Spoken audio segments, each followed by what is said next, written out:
बिस्मिल्लाहिर्रहमानिर्रहीम। अस्सलाम वालेकुम व्यूअर्स, आप देख रहे हैं डाइनिंग और जिसे बने तकरीबन आधा घंटा हुआ है। मैंने बताया था जैसे जैसे टाइम गुजरेगा मज़ीद गाढ़ी होती जाएगी।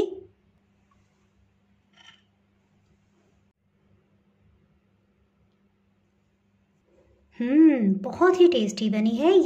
लजीज़ा खीर के पैकेट के बगैर लजीज़ा खीर वाला ही जायका आप किस तरह से ला सकते हैं, वो भी बगैर खोया और रबड़ी डाले बगैर, ये रेसिपी आज मैं आपसे शेयर करूंगी। अगर मेरी वीडियोस अच्छी लगी तो लाल सब्सक्राइब को क्लिक कर दें। साथ में ये जो बेल का आइकॉन है इसको क्लिक कर दें। इसको क्लिक करने से आपको मेरी हर नई वीडियो का नोटिफिकेशन सबसे पहले फ्री में मिलेगा। बिस्मिल्लाहिर्रहमानिर्रहीम जी, रेसिपी को स्टार्ट करते हैं। जी, इसके लिए आप कोई भी चावल इस्तेमाल कर सकते हैं जो भी आपके घर में मौजूद हो। 1 किलो दूध की खीर बनाने के लिए चावल इस तरह से लेंगे, मुट्ठी में लेंगे जितने भी आ जाएं। आपको दिखाने के लिए मैं एक प्लेटर में डाल रही हूँ इसे। और अगर हम इन्हें चम्मच में देखना चाहें कि कितनी चम्मच है, 2 table spoon, half table spoon ये मज़ीद है, यानी कि 2.5 टेबल स्पून, 2.5 खाने वाले चम्मच ये बन गए हैं टोटल। इन्हें अच्छी तरह से पीस लेते हैं।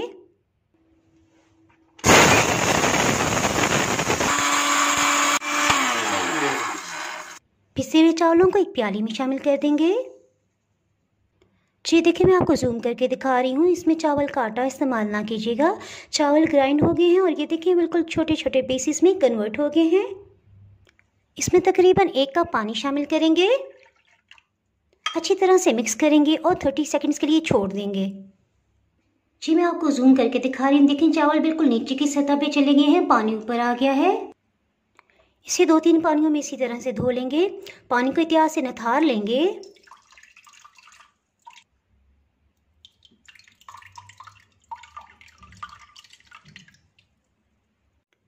इसमें फिर से पानी डाल देंगे, फिर से मिक्स करेंगे, 30 सेकंड्स के लिए रहने देंगे और इसी तरह फिर से निथार लेंगे। देखिए चावल नीचे बैठ गए हैं और पानी बाहर आ गया है। इस पानी को हम यूज़ नहीं करेंगे बल्कि गिरा देंगे। 3rd टाइम फिर से पानी डालेंगे, इसी तरह निथार लेंगे। चावलों को महफूज करने के लिए केमिकल लगाया जाता है, इस तरह से वो भी साफ़ हो जाएगा और अनधुले चावल की एक स्पेशल स्मेल सी होती है वो भी ख़त्म हो जाएगी। बिल्कुल साफ़ सुथरे चावल हमें मिल जाएंगे, वो भी पिसी हुई फॉर्म में। इसके साथ ही हीट को ऑन कर लेते हैं। इस पानी को यहाँ से हटा देते हैं, इसे हम गिरा देंगे। इसी तरह कुछ ड्राई फ्रूट ले लिए हैं, काजू और बादाम। पिस्ते को मैं अलग से बॉईल करूँगी क्योंकि कम मिकदार में था, मैं उसे डेकोरेशन के लिए यूज़ करूँगी। इसे मैंने अच्छी तरह से धो लिया है। आपके पास घर में जो भी ड्राई फ्रूट हो आप इस्तेमाल कर सकते हैं, लेकिन इसको वॉश ज़रूर करिएगा। हीट को मीडियम लो रखेंगे। इसे ड्राई रोस्ट कर लेते हैं।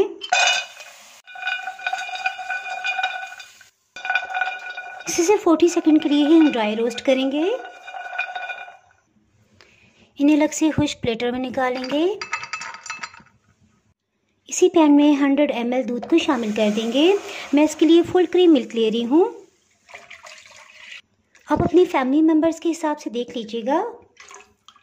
अगर आपके किसी भी फैमिली मेम्बर को कोई हेल्थ इशू है तो आप इसमें लो फैट दूध भी इस्तेमाल कर सकते हैं। इसमें धुले हुए पिसे चावलों को शामिल कर देंगे।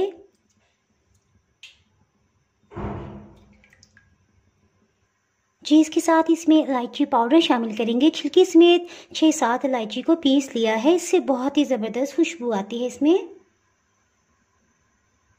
एक दफ़ा अच्छी तरह से मिक्स कर लेंगे इसे। इसके साथ ही ड्राई फ्रूट को पीस लेते हैं। हीट को मीडियम ही रखा हुआ है, साथ साथ दूध पे भी नज़र रखेंगे। जब मुझे इसके लिए जिपलॉक बैग नहीं मिल रहा था तो मैं सिंपल शॉपर का यूज़ कर रही हूँ। इसमें ड्राई फ्रूट्स को डाल देंगे और इन्हें पीस लेते हैं। इसे टोटली पीसना नहीं है, सिर्फ हाफ क्रश करेंगे।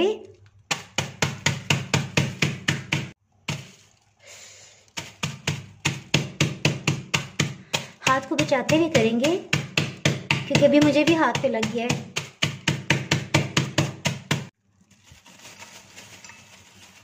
इसके साथ ही दूध को देख लेते हैं। जी दूध बॉइलिंग पॉइंट पे आ गया था, मैंने हीट को लो कर दिया है ताकि उबल के नीचे ना गिरे।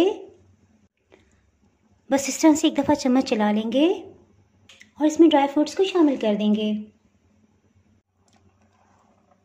इसमें इस तरह से चम्मच चला देंगे और एक नहायत अहम पॉइंट मैं आपसे डिस्कस करती हूँ। इसे साफ़ कर लिया है ताकि मलाई वगैरह उतर जाए। कोई भी लकड़ी का चम्मच ले लें आप, इसमें रख दें और इसे ढक्कन से कवर कर देंगे। ठीक है, देखें चम्मच रखने की वजह से पैन और ढक्कन के दरमियान एक गैप है जिसमें से स्टीम निकलती रहेगी और दूध बॉयल होने के बाद नीचे नहीं गिरेगा। इसको बिल्कुल कम हीट पे पकने देंगे। आहिस्ता आहिस्ता पकने से इसमें गुलाबीपन आएगा, मीन्स वो जो खोए की तरह लाइट गोल्डन सा कलर होता है वो इसमें आ जाएगा। इसे बिल्कुल भी तेज़ हीट पे ना पकाइएगा। ढक्कन से कवर करने की वजह से आपको लगातार पास खड़ा होने की ज़रूरत नहीं है। आप चाहें कुछ भी इस दौरान में अपना काम निपटा सकते हैं। कुछ पिस्ते के दाने पानी में डाल दिए हैं ताकि अच्छे से उबल जाएं और फूल जाएं। इससे इनका बहुत अच्छा सा कलर आएगा। हलवाई अमूमन इसी तरह से करते हैं और तभी हम सोचते हैं कि पिस्ते का इतना अच्छा कलर किस तरह से आया है। पिस्ते के पीसेस को ड्रेन कर लिया है। आप देख सकते हैं अपने साइज में ये डबल हो गए हैं। और ये देखिए बिल्कुल ऐसा ही ग्रीन कलर आ गया है। इस तरह हम बाज़ार से मिठाई लेते हैं तो उसके ऊपर होता है। जी तकरीबन 40 मिनट हो चुके हैं। इस दौरान में 1-2 दफ़ा मैंने चम्मच इसमें चला दिया था। इसे चेक कर लेते हैं। जी देखें दूध पकते हुए तकरीबन आधा रह गया है। किनारों पे जो दूध खुश्क होके लग गया इससे हटा लेंगे, साफ़ कर लेंगे ताकि वो भी इसमें शामिल हो जाए। जी इसको मज़ीद गाढ़ा और रिच फ्लेवर देने के लिए आप इसमें 3 चीज़ें इस्तेमाल कर सकते हैं। जी दूध से उतरी फ्रेश मलाई है, ये आधा कप की मिकदार में है। अगर आप इसे इस्तेमाल करना चाहें तो इसे भी इस्तेमाल कर सकते हैं। मैं कुछ फैमिली मेम्बर्स के हेल्थ इशू की वजह से इसे इस्तेमाल नहीं कर रही, बल्कि इसकी जगह खुश्क दूध इस्तेमाल करूँगी। ये 4 खाने वाले चम्मच इस तरह से भर के लिया है। इसे खीर में शामिल कर देंगे। इससे इंशाल्लाह खोए जैसा फ्लेवर आएगा। अच्छी तरह से मिक्स कर लेंगे।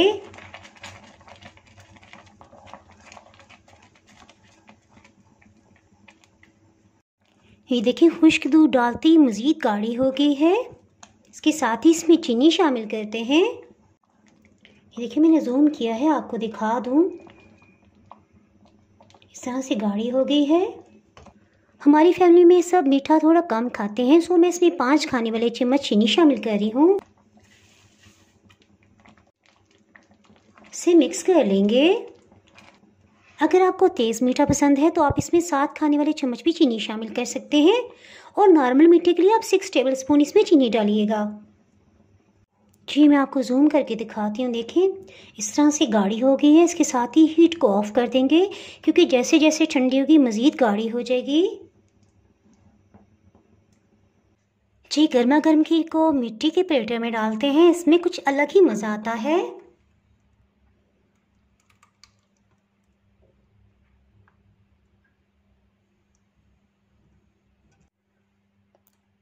पिस्ते से इसे गार्निश कर देंगे।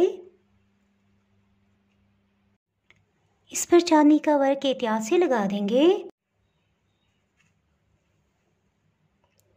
जी अब सही हमारी रवायती खीर की लुक आ गई है। आप इसे इफ्तार पार्टीज में भी सर्व कर सकते हैं। इसी तरह ईद के लिए भी बहुत ही बेहतरीन है। जी इसके साथ ही अगर आप मेरे चैनल पे नए हैं तो चैनल को सब्सक्राइब कर दें, बेल आइकन ज़रूर प्रेस कर दीजिएगा। इसके बगैर आपको मेरी हर नई आने वाली वीडियो का नोटिफिकेशन नहीं मिल पाएगा। दुआओं में याद रखें, वीडियो लाइक और शेयर करना बिल्कुल भी ना भूलिएगा। इसके साथ ही मैं इजाज़त चाहती हूँ। अल्लाह हाफिज़।